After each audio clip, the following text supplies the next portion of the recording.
നാളത്തെ പ്രഭാതം നരേന്ദ്രമോദിയെ പ്രധാനമന്ത്രിയാക്കുമെന്ന് പാട്ടുംപാടി നടക്കുമ്പോഴും ശശി തരൂർ MP മോദിയെ വിടുന്നില്ല.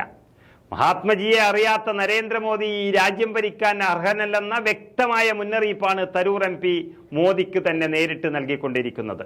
മഹാത്മജിയുടെ കണ്ണടയെടുത്ത് പ്രദർശിപ്പിച്ചാൽ മാത്രം അദ്ദേഹത്തിന്റെ മൂല്യം എന്തെന്നറിയാൻ കഴിയില്ല എന്ന് പ്രധാനമന്ത്രി നരേന്ദ്രമോദിയോട് കോൺഗ്രസ് വർക്കിംഗ് കമ്മിറ്റി അംഗവും തിരുവനന്തപുരം MP-യുമായ ശശി തരൂർ ഓർമ്മിപ്പിക്കുകയാണ്.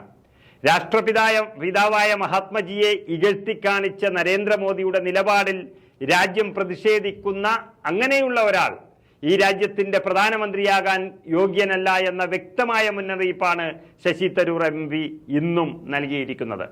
ദക്ഷിണാഫ്രിക്കയിലെ വർണ്ണവിവേചനത്തിനെതിരെ പോരാടിയ കാലം മുതൽക്ക് തന്നെ ലോകാരാധ്യനായി മാറിയ മഹാത്മജിയെ പഠിക്കാൻ RSS ശാഖയിൽ നിന്ന് മാത്രം ശിക്ഷണം നേടിയ നരേന്ദ്രമോദി എന്ന RSSകാരന് ഇനിയും കഴിഞ്ഞിട്ടില്ല എന്നാണ് അദ്ദേഹത്തിന്റെ ഈ പരാമർശം കൊണ്ട് ലോക ജനത മനസ്സിലാക്കുന്നത് എന്നാണ് ശശി തരൂർ വ്യക്തമാക്കിയത്. അങ്ങനെയുള്ള ഒരാൾ വീണ്ടും പ്രധാനമന്ത്രിയാകാൻ കാത്തിരിക്കുകയാണ് ഇവിടെ. തരൂറിന്റെ ഈ വാക്കുകൾ തന്നെ BJPക്ക് എത്രത്തോളം നാണക്കേടുണ്ടാക്കുന്നുവെന്ന് നമുക്ക് മനസ്സിലാക്കാം. ദേശീയതയും രാജ്യസ്നേഹവും ഒക്കെ ഇങ്ങനെ പറഞ്ഞു നടക്കുന്ന മോദിക്കും BJPക്കും രാഷ്ട്രപിതാവ് മഹാത്മജിയെ അറിയില്ലെന്ന് പറയുമ്പോൾ അതിനപ്പുറം ഒരു ഗതികേട് വേറെയില്ല എന്ന് തന്നെ പറയേണ്ടി വരും.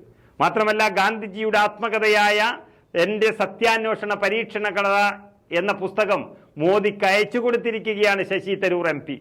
ഗാന്ധിജിയെ അപമാനിക്കുക വഴി ഭാരതത്തിന്റെ പ്രധാനമന്ത്രി സ്ഥാനത്തിരിക്കുന്ന മോദി ഭാരതീയരെ ഒന്നടങ്കം അപമാനിക്കുകയാണ് ചെയ്തത് എന്നും എൻ്റെ ജീവിതമാണ് എൻ്റെ സന്ദേശം എന്ന് പറഞ്ഞ ഗാന്ധിജിയെ ഇനിയെങ്കിലും നരേന്ദ്രമോദി പഠിക്കണമെന്ന ആഗ്രഹമുള്ളത് കൊണ്ടാണ് താൻ മഹാത്മജിയുടെ ആത്മകഥ അദ്ദേഹത്തിന് അയച്ചു കൊടുക്കുന്നതെന്നും തരൂർ പറയുകയാണ്.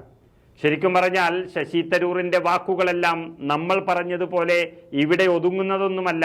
ലോകം മുഴുവൻ അദ്ദേഹത്തിന്റെ വാക്കുകൾ കേൾക്കുകയാണ്. രാഷ്ട്രപിതാവിനെ അറിയാത്ത ആളാണോ രാഷ്ട്രത്തിന്റെ പ്രധാനമന്ത്രി എന്ന് ഈ ലോകം ചോദിക്കുന്ന ഇടത്തേക്ക് കാര്യങ്ങൾ എത്തി നിൽക്കുകയാണ്. ഇതാണ് നരേന്ദ്രമോദിയുടെ 10 വർഷത്തെ ഭരണം കൊണ്ട് രാജ്യത്തിന് മനസ്സിലായിരിക്കുന്നത്. ഏതായാലും നാളെ തീരുമാനം വരികയാണ്. ആര് ജയിച്ചാലും ആര് തോറ്റാലും തരൂറിന്റെ വാക്കുകൾ നരേന്ദ്രമോദിക്ക് മുന്നോട്ടുള്ള യാത്രയിൽ ഒരു ഇരുട്ടടി തന്നെയാണ്.